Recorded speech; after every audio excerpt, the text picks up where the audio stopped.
നമ്മുടെ പട്ടിയെ കൈസറെന്നും നളിനിയെന്നും അങ്ങനെ ഒക്കെ നമ്മുടെ പേരിട്ട് ടൈഗർ എന്നൊക്കെ പേരിട്ട് വളരെ ലാളിച്ച് ഒക്കെ വളർത്തും.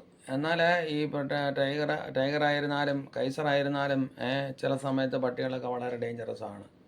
എലിയെപ്പോലെ ഇരിക്കുന്നവനൊരു പുലിയെപ്പോലെ വരുന്നത് കാണാമെന്ന് പറയുന്നത് പോലെ ചില സമയത്ത് ഈ പ്രയാസങ്ങളും പ്രതികൂലങ്ങളൊക്കെ എപ്പോഴായി വരുന്നതെന്ന് അറിയത്തില്ല. അതുകൊണ്ട് ഈ പപ്പിക്കൊക്കെ ഇഞ്ചക്ഷൻ എടുക്കുന്ന നമുക്കറിയാം. 3 മാസത്തിൽ തുടങ്ങുന്ന ഇഞ്ചക്ഷൻ, പിന്നെ 1 വർഷമാകുമ്പോൾ എടുക്കും. രണ്ടാമത് ഇഞ്ചക്ഷൻ എടുക്കുന്നത് 2-ാം വർഷം, 3-ാമത്തെ ഇഞ്ചക്ഷൻ എടുക്കുന്നത് 4-ാമത്തെ ഇഞ്ചക്ഷൻ എടുക്കുന്ന 3-ാം വർഷം. ഇങ്ങനെ ഓരോ പട്ടികളെ വളരെ ശ്രദ്ധയോടുകൂടി വളർത്തുന്നവരുണ്ട്.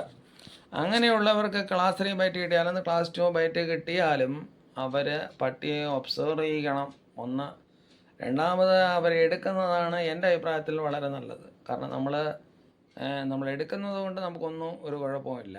പക്ഷേ എടുക്കാതിരുന്നു കഴിഞ്ഞാൽ ചിലപ്പോൾ വലിയ പ്രശ്നങ്ങളിലേക്ക് നടത്തും. ഒരിക്കൽ റാബീസ് തുടങ്ങിക്കഴിഞ്ഞാൽ അതിന് വേണ്ടതായിട്ടുള്ള ചികിത്സകൾ ഇന്നുവരെയും കണ്ടുപിടിച്ചിട്ടില്ല. നമുക്കതിനകത്ത് കുറച്ച് സ്വസ്ഥതയും സമാധാനവും ഒക്കെ കിട്ടും.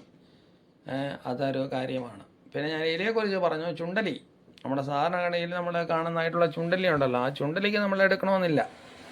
കാരണം ചുണ്ടലിക്കാട്ടി സാധാരണമാണ്. എന്തായാലും ചുണ്ടലിയിൽ ഒരിക്കലും റാബീസ് കണ്ടെത്തുന്നതായിട്ട് അറിയില്ല. പക്ഷേ പെരിച്ചാഴി, അതുപോലെ പന്നിയെലി എന്ന് പറയുന്നതായിട്ടുള്ള ഈ തരം എലികൾ നമ്മൾ എടുത്തേ മതിയാവൂ. ഇങ്ങനെയുള്ള എലികൾ നിങ്ങളെ കടിക്കുമ്പോൾ നിങ്ങൾ പ്രത്യേകം ശ്രദ്ധിക്കുക. നിങ്ങൾ ഈ എലികളെ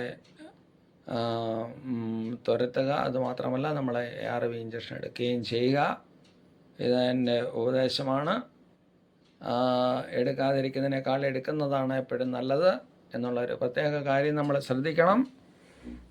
ഇതെല്ലാം കൂടെ കൂടി ഇത്രയും നേരം എന്നെ കേട്ടതായിട്ടുള്ള എൻ്റെ വലിയ നല്ല പ്രേക്ഷകർക്ക് ഞാൻ നന്ദി സമർപ്പിച്ചുകൊണ്ട് എൻ്റെ വാക്കിൽ നിന്ന് ഞാൻ വിരമിക്കുന്നു. നിങ്ങൾക്കെല്ലാവർക്കും നന്ദി, നമസ്കാരം. വീണ്ടും ഒരു എപ്പിസോഡായിട്ട് അടുത്ത പ്രാവശ്യം കാണാം. നന്ദി, നമസ്കാരം.